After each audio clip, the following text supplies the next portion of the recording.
gouvernement s'est doté de tests antigéniques, un moyen plus rapide pour isoler les personnes potentiellement positives à la Covid-19.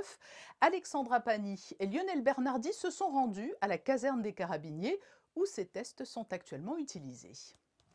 Une seule barrette, donc c'est négatif. Les tests antigéniques se déploient en France et en Italie depuis quelques semaines. Ils arrivent à présent en principauté.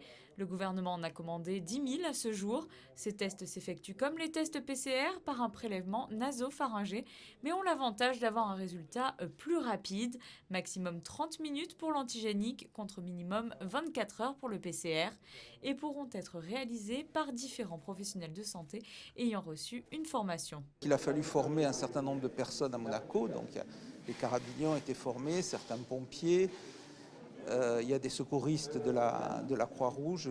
On va aussi proposer des cycles de formation à d'autres professionnels de santé, comme par exemple les pharmaciens, qui pourront bientôt pratiquer ces tests dans leur officine.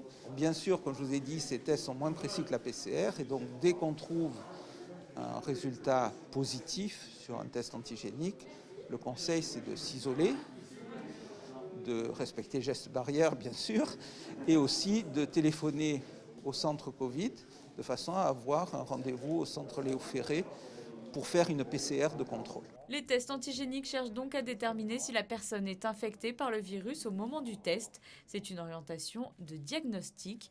Il permet de désengorger les centres médicaux, mais aussi de surveiller des groupes de personnes comme les sapeurs-pompiers ou ici la compagnie des Carabiniers du Prince. C'est une volonté déjà des deux compagnies, avec les deux chefs de corps, c'est de s'assurer que nos militaires ne soient pas porteurs du virus pour justement éviter la transmission à l'intérieur des casernes. Ça, c'est le premier point.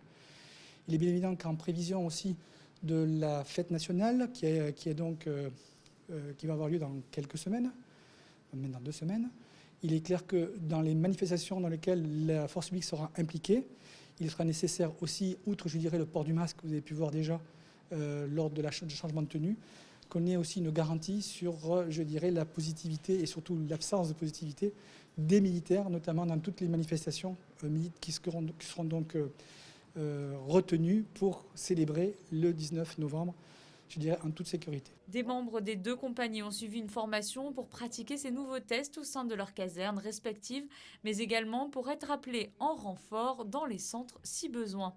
Ces tests antigéniques devraient se développer de plus en plus pour les transports aériens notamment. L'Italie accepte d'ores et déjà ces tests. Ici, à Monaco, le grand public pourra bénéficier de ces nouveaux tests rapides d'ici peu.